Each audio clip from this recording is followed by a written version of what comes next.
नमस्कार दोस्तों, टीवीएल कोचिंग में आपका फिर से बहुत बहुत स्वागत है। इस वीडियो में हम देखेंगे चैप्टर 2 क्लास 10th संस्कृत, जिसका नाम है पाटलिपुत्र वैभव। इस पाठ में कुल मिलाकर 24-25 को ऑब्जेक्टिव क्वेश्चन होता है। हम सभी प्रश्नों का बारी बारी से आपको अध्ययन कराएंगे। तो चलिए शुरू करते हैं आज के इस वीडियो को। ठीक है, कक्षा 10 संस्कृत पाठ 2, जिसका नाम है पाटलिपुत्र वैभव। इस पाठ के नाम से ही आपको समझ में आ गया होगा कि इस चैप्टर में हम पटना के बारे में पढ़ेंगे। पाटलिपुत्र जो है ना, पटना का पुराना नाम है। पटना का पुराना नाम क्या था? तो पाटलिपुत्र था। इस चैप्टर में पटना का हम उल्लेख करेंगे कि पटना का इतिहास पहले कैसा था, मध्यकाल में कैसा था और आज आधुनिक काल में कैसा है, इसके बारे में हम जानेंगे। तो चलिए शुरू करते हैं। बिहार की राजधानी कहाँ है? बिहार की राजधानी कहाँ है? तो बिहार की राजधानी कहाँ है जी? पटना है, आप जानते हैं। अगला प्रश्न है, पटना का पुराना नाम क्या है? तो पटना का पुराना नाम यानी ओल्ड नाम क्या है? तो पटना का ओल्ड नाम है पाटलिपुत्र।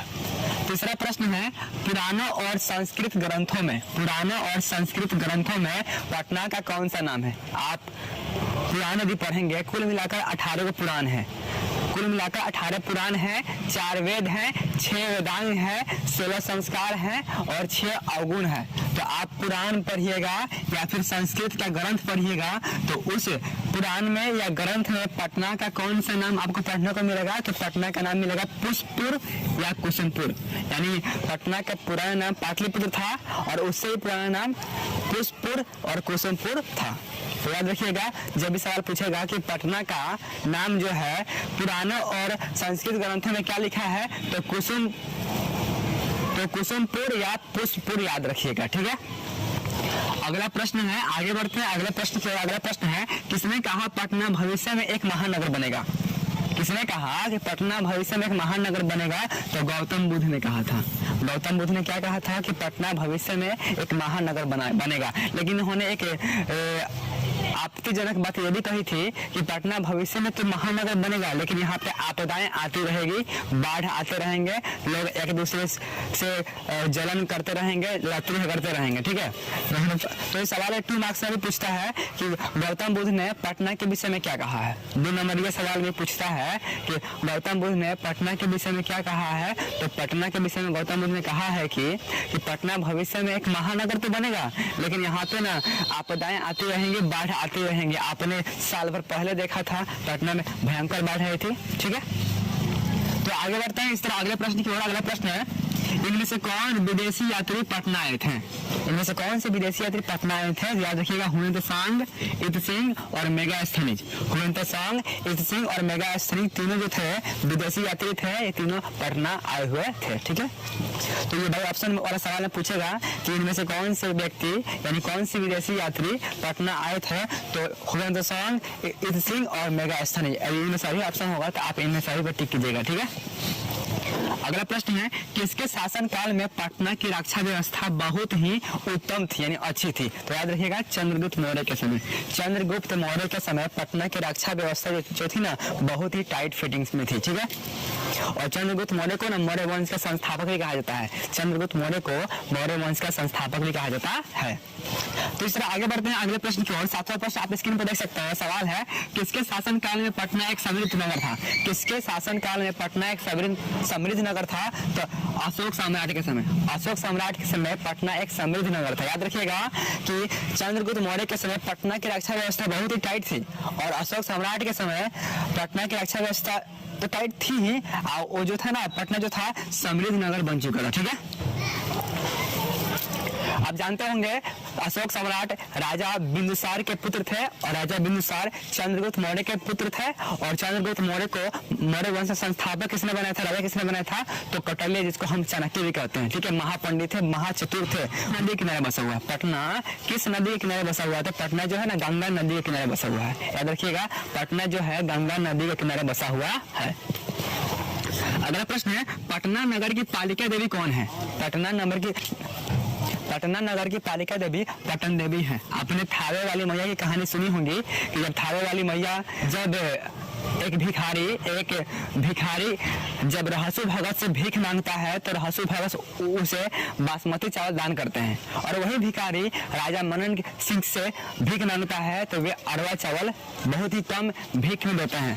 तो वो भिखारी कहता है कि आप राजा होते हुए भी अरवा चावल दिए हैं, और वो रहसु भगत गरीब होते हुए भी वो बासमती चावल दिया है, तो कैसे?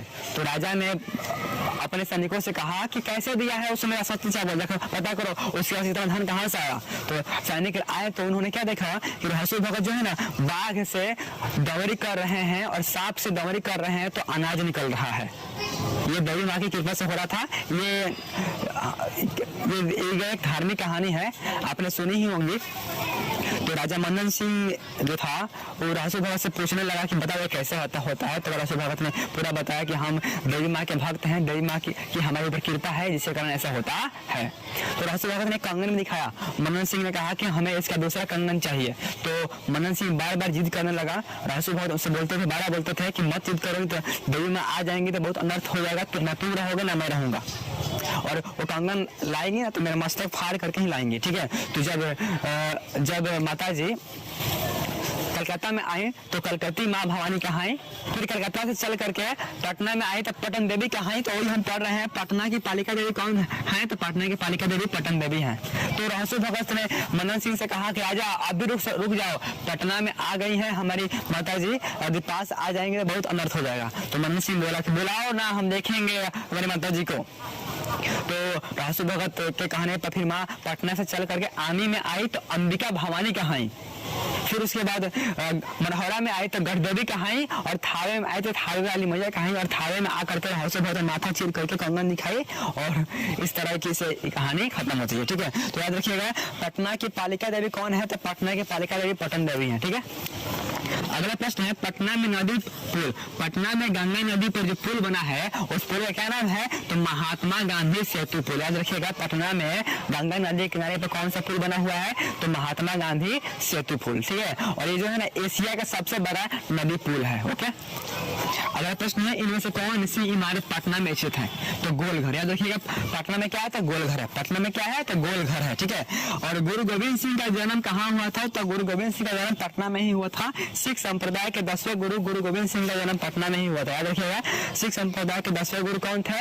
तो गुरु गोविंद सिंह, और इनका जन्म कहाँ हुआ था? पटना में हुआ था, ओके। अगला प्रश्न है कौन सिख संप्रदाय के 10वें गुरु थे? तो गुरु गोविंद सिंह, ओके। और गोलघर कहाँ है? तो पटना में है, ठीक है। तो इस तरह आप देख सकते हैं अगला प्रश्न स्क्रीन पे है। 15 नंबर सवाल बोल रहा है कि पटना में शरद काल में कौन सा महाउत्सव मनाया जाता था? याद रखिएगा कौमुदी महाउत्सव। कौमुदी महाउत्सव जो है ना पटना में शरद ऋतु में मनाया जाता था, बहुत ही फेमस महाउत्सव साल, लेकिन ये अब आधुनिक युग में नहीं मनाया जाता है, ठीक है। इस तरह अगला प्रश्न है किसने कहा था पटना भविष्य में आपसी झगड़ा, आग लगी और आपदा से ग्रसित रहेगा? तो गौतम बुद्ध ने कहा था। गौतम बुद्ध ने पटना के विषय में क्या कहा था? पटना भविष्य में तो महानगर बनेगा, लेकिन पटना में हमेशा झगड़ा होता रहेगा, आग लगता रहेगा, आपदा आती रहेगी, जैसा कि इस तरह आप अगले प्रश्न को देख सकते हैं स्क्रीन पे। सवाल है पटना का इतिहास लगभग कितना पुराना है? पटना का इतिहास लगभग 2500 यानी 2500 वर्षों पुराना है। ये सवाल जो है ना 2 साल पहले ये बोर्ड मॉडल में आया था। ये सवाल 2019 में क्वेश्चन आया हुआ है, ठीक है। पटना का इतिहास लगभग 2500 वर्षों पुराना है, ठीक है। अगला प्रश्न है कुटनी मतरनी काव्य किसने लिखा था? तो याद रखिएगा कुटनी मतरनी जो काव्य है कवि दामोदर गुप्त ने लिखा था, ठीक है। अगला प्रश्न है बहुत तपस्या करने के बाद पटना कौन आए? बहुत तपस्या करने के बाद पटना गौतम बुद्ध आए। सबसे पहले ये बोध गया में ही ज्ञान की प्राप्ति किए, पटना में उसके बाद आए, ठीक है।